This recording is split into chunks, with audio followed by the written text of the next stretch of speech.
Pleasure to introduce our next speaker, Rhonda McIsaac.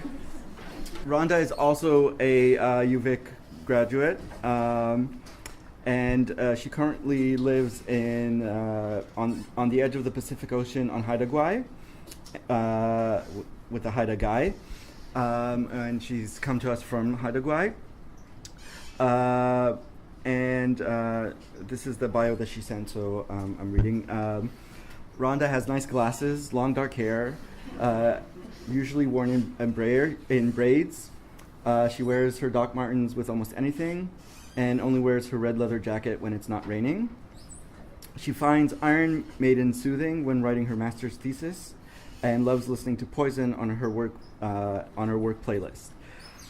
She enjoys telling stories, singing traditional hand and powwow drum songs, and wants to be a professor or lawyer when she grows up. And I didn't write in front of me the title of her talk, but she'll tell us. Okay, so please welcome Rhonda.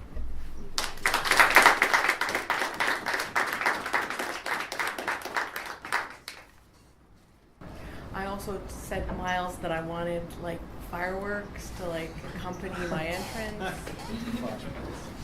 did not happen. So, bonjour, weweski jugukindesh nakas, adiknin dodem, sagin donjaba, nemeko siping donjaba, Haida Gwaii donjaba. Hello, my English name is Rhonda McIsaac. My traditional Anishinaabe name is Goose Eyes Girl, and I come from northwestern Ontario originally. I was born on the land, and I was adopted out, but I'll share more of that within my presentation. And I wanted to acknowledge that I'm on Coast Salish territory, and that I'm a guest here, and I've had the pleasure of living and working and loving this capital city of ours here in BC. And I have to admit that, I felt a little bit strange, I think, when I first wrote about Billy's bad influence.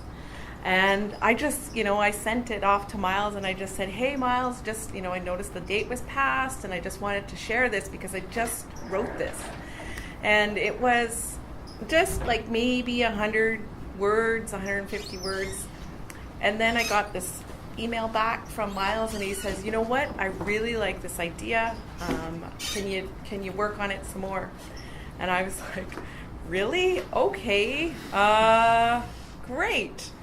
So I decided that I was going to do a little bit of a PowerPoint, and then I decided also that I was going to tell a story. As an Indigenous person, it is more comforting to me in order to sort of tell stories, simply because that's where I come from, that's the kind of learning that I've been taught. But then also I have to acknowledge the fact that I've gotten and am getting a Western education, and I have to balance both worlds. And like my introduction said, I normally wear my hair in braids, but today I just decided, one, my elastic snapped on the ferry and my hair fell out, so I just brushed it out.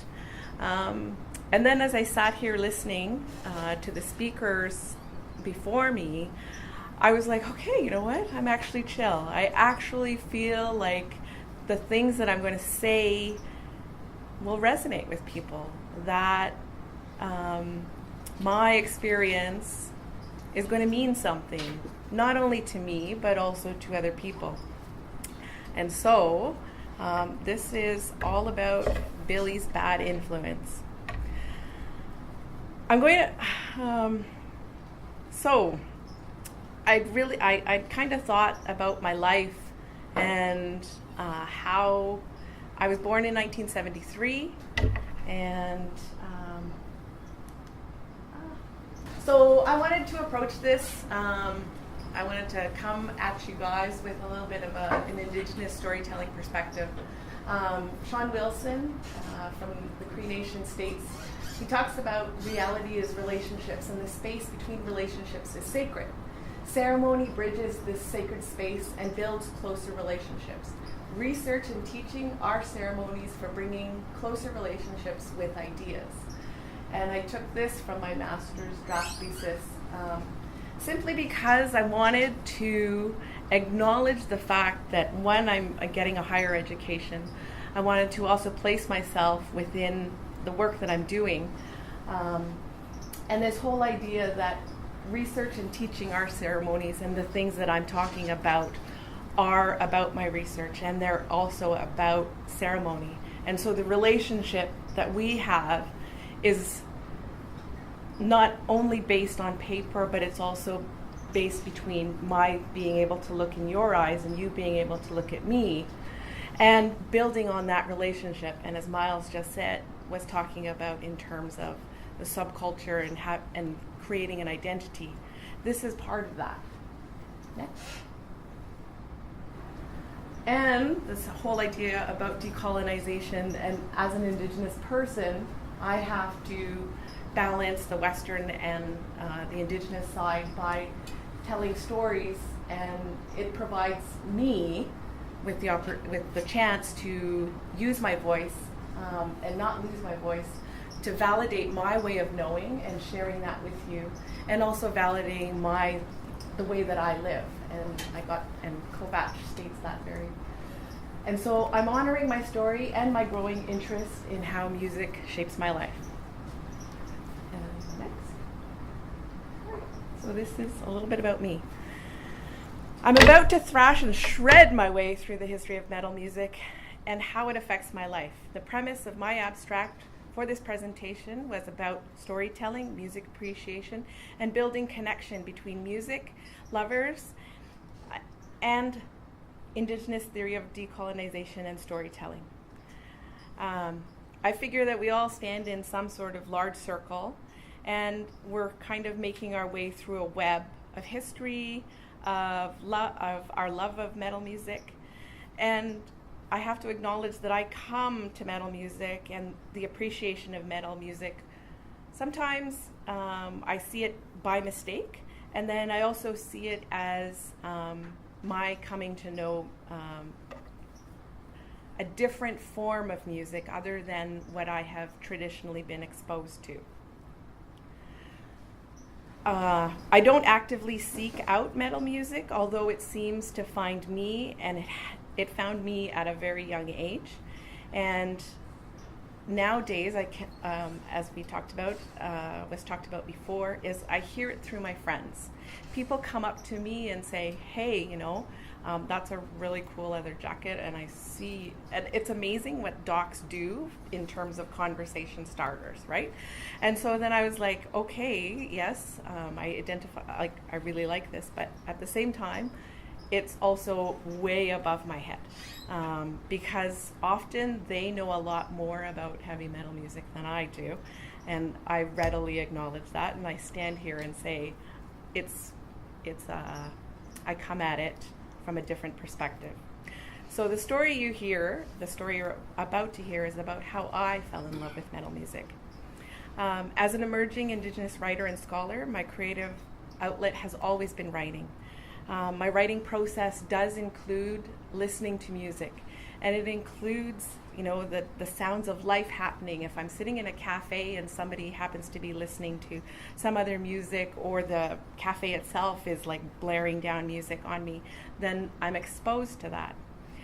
The people in my life expose me to different sorts of music, whether it be heavy metal, whether it be country, and I think that has an effect on who I am.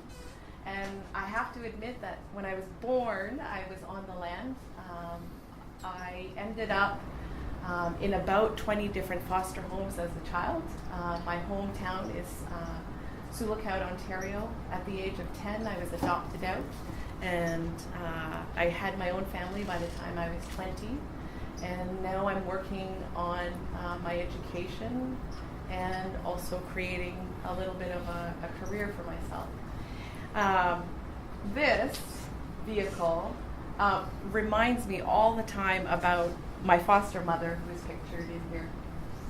Her name was Katie Soche, and she had her husband, John. And John was an older gentleman, and he was very quiet, very reserved, and he was the one that sort of said to me, you have to watch out for bad influences. And one of those bad influences you're going to find is music. And he said to me, it's often the devil's music. And I did not understand that for the life of me, because I was only 9 and 10 years old when this was being said to me. So, next. All right, so this is the fun part where I was introduced to leather and studs. On a fall evening, my younger brother and sister and I were sitting in our living room and in Sulakaut. So if you think about where we are right now, we're going to be traveling over to Sulakaut, Ontario. We're going to take the train all the way out there, and it's about 3 days. And Sulakaut is one of the stops on the Via Rail train. And we're going to be surrounded by forest, by an awesome lake called Pelican Lake. You're going to walk into a community that is very small, that has a hospital, known for its blueberry festival, pickerel fishing, and it's also one of the places that I call home. And this particular evening, I was sitting there and I was watching TV, and you have to realize that this was about 1980, and you had to actually, walk up to the TV and to change the channels. And so I was there, and I was 9 years old. I was an Ojibwe kid, and I'd gone through about 20 homes at this time, and this would be, little unknown to me, my last foster home. And they're an older family. And so then I decided, I said, I would really like to stay here. They didn't hurt me. They didn't hit me. They treated me nicely. I had my own bedroom. All of these things were really important. But one of the things that really irked me was the fact that Katie Chose loved country music. So Sunday nights I would be listening to Tommy Hunter, and then, maybe on Monday morning, I might be listening to Stompin' Tom. I can't say that I remember any of their tunes, but I'm older now, and at least I can recognize their name, and by the laughter, I'm sure you've heard of those names too. And I also recollect that Katie, when we were driving in that car, god-awful car, she had an 8-track, and God, she had Hank Williams and Willie Nelson. So, if I close my eyes, right, really hard, all of a sudden I'm brought back to this brown couch in the living room, and it's a small house beside those railway tracks that we just got out of. I'd been baking cookies because my foster mother said that the minister and his wife were coming. The minister and his wife! I proudly posed for a picture with my cookies in hand. If you can imagine me, I was wearing a little mini skirt and a gray sweat top. I click. So this is little old me, and I'm standing there, and I'm like going, I'm posing for my picture, and I have it in my little album. And when I opened it up the other day to sort of take these pictures, I was like, wow, I looked like that. I was so cute. Look at me. I'm being shy there. My foster father's kind of laughing at me. I was a little bit younger. I was maybe 6 or 7 there. But this is what I look like. And this is my younger brother. And so we were sitting there on the couch, me and my younger brother and my younger sister, and all of a sudden the Haggertys knocked on the door. And of course, this is the minister. And then I was like, oh my God, I opened up the door, and then there he stood. And I was like, looking at him, and I was like, who are you? And it didn't look like anybody that I knew, because all of a sudden there was this guy there, and he had his shirt rolled up like this. It was winter time. He had his black leather jacket and his jean jacket on his arm, and he asked for my foster mom. And I looked at him and I was like, who are yeah. I was like, I said, can you just wait for a minute? And then I walked over, and I was very quiet, and I was like, Katie, somebody's at the door. He looks mean. And she said, she was like, well, I'm only expecting the minister, not some mean guy. And I was like, oh my God. And then all of a sudden, the guy at the door walks into the house. I said, excuse me. And he's like, it's okay. And I was like, no, it's not okay. Katie didn't say it's okay. And all of a sudden, he just looks at me and he goes, Rhonda. And I was like, looking at him, I was like, how do you know my name? And all of a sudden, he comes in. And then my foster mom comes into the room. And she goes, oh, Bill! Bill! Gives him a great big hug. And I'm standing there in my little outfit. And I'm looking at him. And I'm like, wow, Katie knows Bill. Bill. Okay. So then all of a sudden I'm like going to the kitchen and I'm like unloading these cookies and I'm still thinking about Bill because he's got like nice black curly hair. He had really nice tight jeans on. Wow. Whew. And all of a sudden I was like, okay. And all of a sudden he comes into the kitchen and he's like, hey, can I have a cookie? And I looked at him and I was like, no, sorry, these are for the minister. And I was like, okay. So all of a sudden, the next thing I know, Katie's sitting down, Billy's sitting down, and I'm like, oh my God, where am I going to sit? I decided at that point that I was going to go and sit beside Billy. I didn't know how old Billy was, but he was definitely older than me. He dressed cool. He had long curly hair and tight jeans. Can you imagine to a 9-year-old what that means? Oh my God! He was handsome! Wow. And so then all of a sudden, Katie says, how long are you staying, Billy?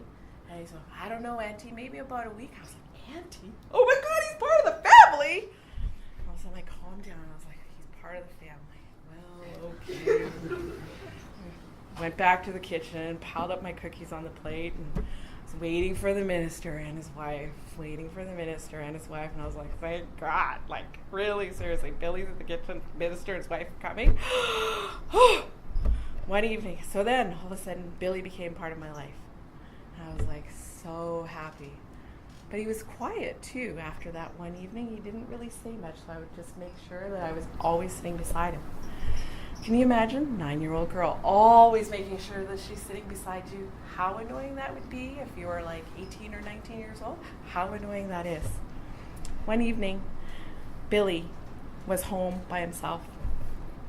And I came in and I was really curious and I was just like, Billy, where's Katie? And he's like, she had to go. It's like, oh, okay. Do you know when she's going to be back? He's like, no, she just got a call and had to go. And I said, oh, okay. He says, so do you want to, watch some TV? And I was like, yeah, okay. By then I'd been warned, don't hang around bad guys.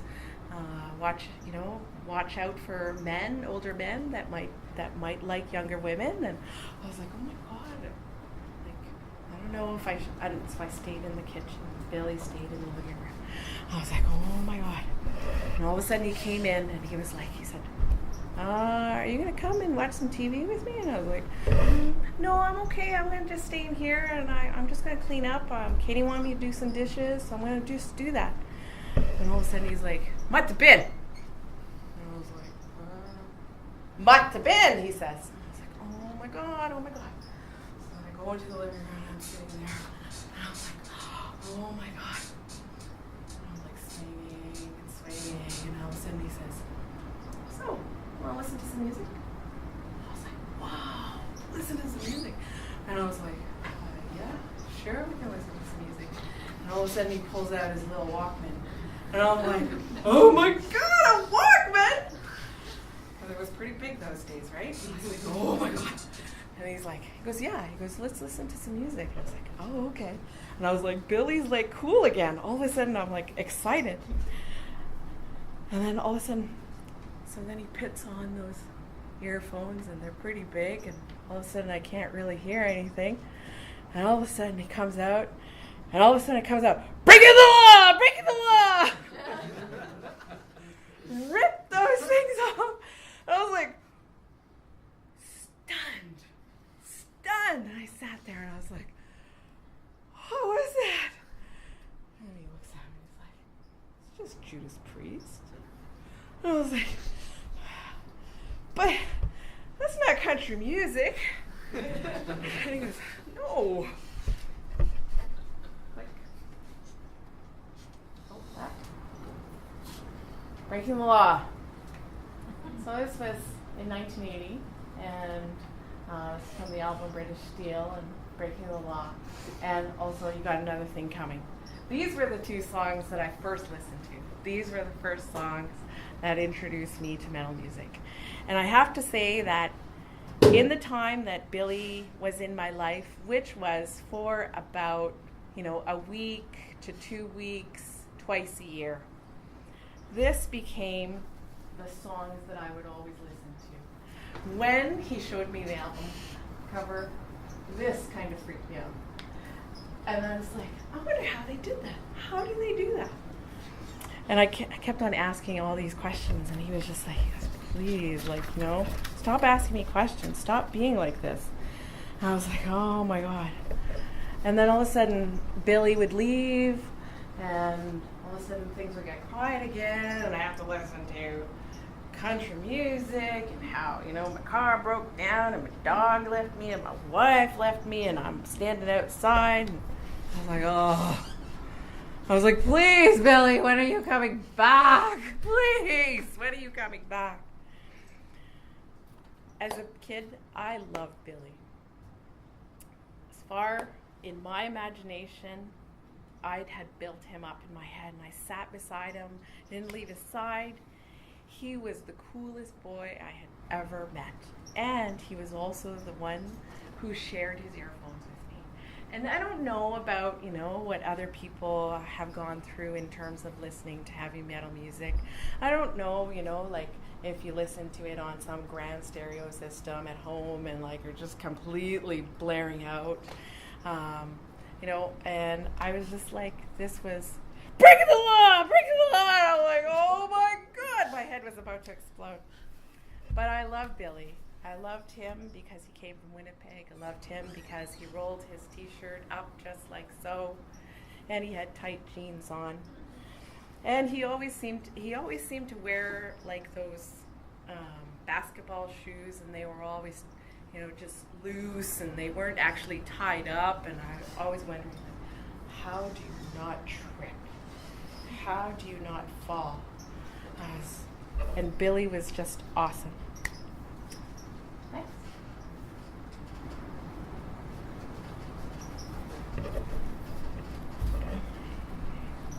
So Katie and John were the ones who introduced me to different kinds of music. And I didn't get the idea from anybody until I was adopted out that Iron Maiden, Motley Crue, and Poison, I didn't get that idea that they were bad until I was adopted. Because I was adopted into a French-Irish Catholic family. My parents had met when they were 13 years old.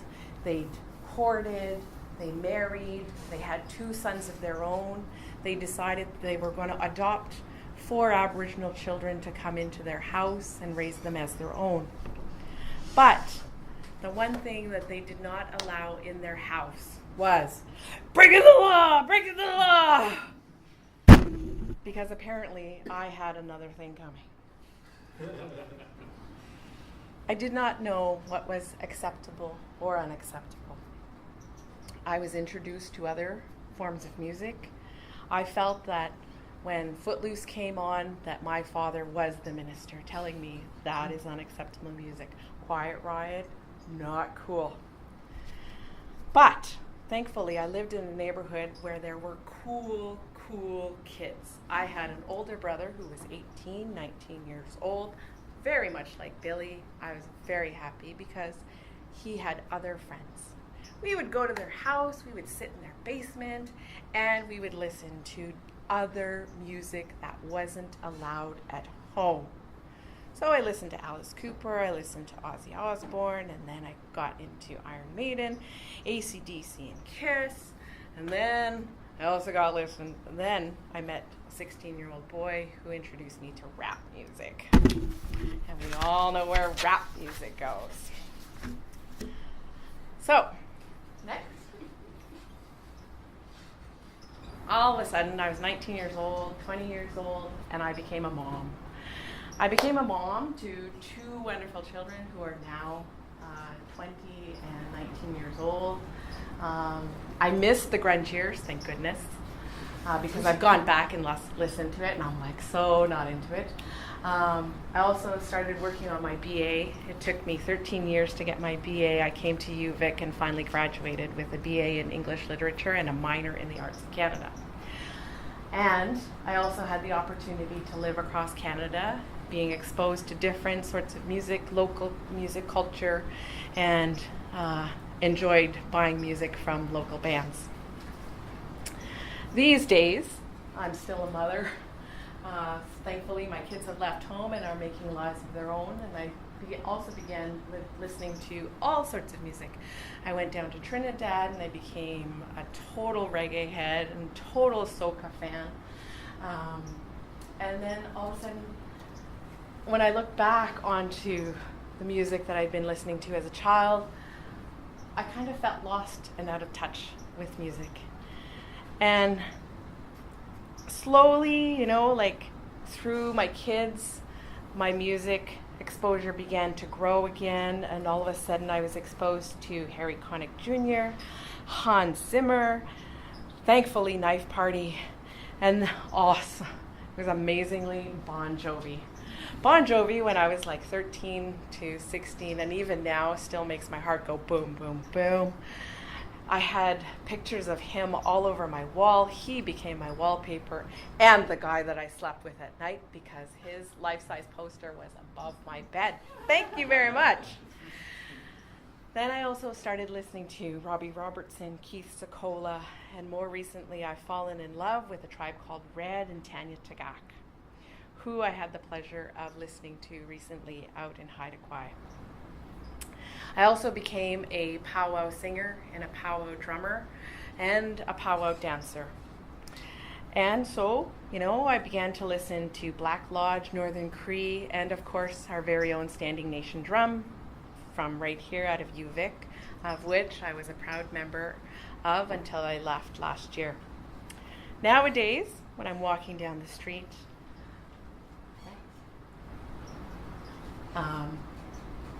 I'm listening to all sorts of music on my, on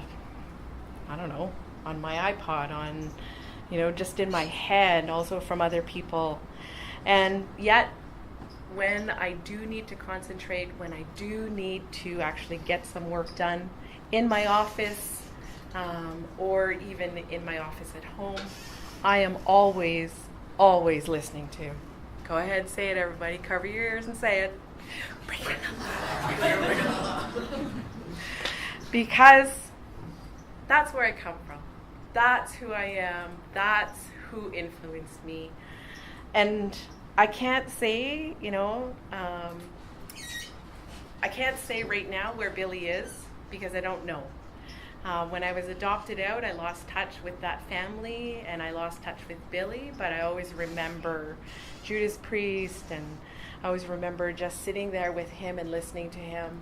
I remember sitting on the back porch and, us sharing those earphones, and one of those times where you actually break it, right? Because you don't want to be so close to him because he's actually, kind of like your cousin. And I was like, okay. And then all of a sudden, I started hanging out at UVic. I started hanging out at UNBC, UBC, Trent University. And all of a sudden, I started seeing people with leather jackets, with cool hair, with patches, and just talking about, the concert they'd been to. And I was like, okay, thank you very much for welcoming me, making me feel welcome into whatever campus that I have been into. I can now walk around in my Doc Martens quite proudly and say, yes, I enjoy stomping, I enjoy dancing, I enjoy listening to really, really loud music without covering my ears anymore. And I don't know, like I said, I don't know where Billy is, but I'm sure that he would be quite happy at what I'm listening to and what I'm doing. And I would just like to put it out into the world that I just want to thank Billy for his influence. I want to thank you for listening to my story. And I invite you to think about the first time that you heard metal music. And think about those people that offered that to you, that gave that gift to you.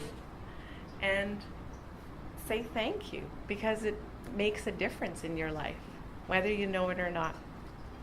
Thank you very much, miigwech.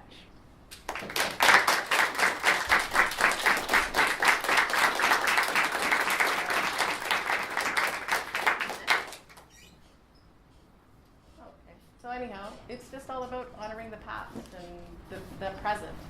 I think I've touched on everything that I wanted to do there. And I think that ultimately it is a love story. It is, we do share a love of metal music. And thank you very much for inviting me. Does anybody have any comments, questions, thoughts about Rhonda's presentation? That's right. You all just better be quiet. Yeah, it's really interesting. I mean, I had a stepbrother who was 10 years older than I was as well, and I also remember that feeling of it being so special when he shared music with me. And partly because of the age difference, he was such a role model that it was really comforting to have someone in a position of quasi-authority, just in virtue of the age difference, trust me and give me music that seemed to show there was an alternative to other authority figures that I didn't trust. And yeah, it was important. I mean, I don't know in the same way, but there's a similar theme that, my stepbrother played was really important. Yeah, it is. And when you think about those relationships, right? Even even as I'm standing up here, I'm looking at all of you and I'm like going, wow, I wonder what his story is. I wonder what happened, why metal music? I wonder, what their favorite song is. Why are you here? What are you doing? How often do you listen to metal music? Is it acceptable? Is it cool still? And it makes a difference. And those relationships, I think, are important. And I'm just glad that I actually had the chance to sort of honor that. That was awesome. That was awesome. Judas Priest also happened to me, but it was very much, and then I went backwards. But I love this because I think in the metal studies is like rolling up so much in the last few years.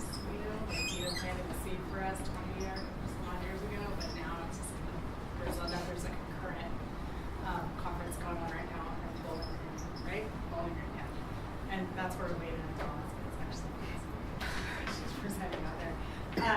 But I love it because I think that there's I also start my work with story, and I think that there's like a real absence in academics with story, and I think that metal is something that's a lot of us come to not casually.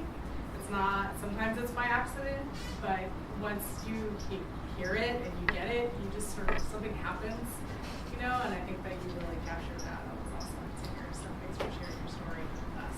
Oh, wow. Hawa. Thank you. Okay, so thank you. This was a great opening, and we'll be here again tomorrow morning at 10:30. So not super bright and early, but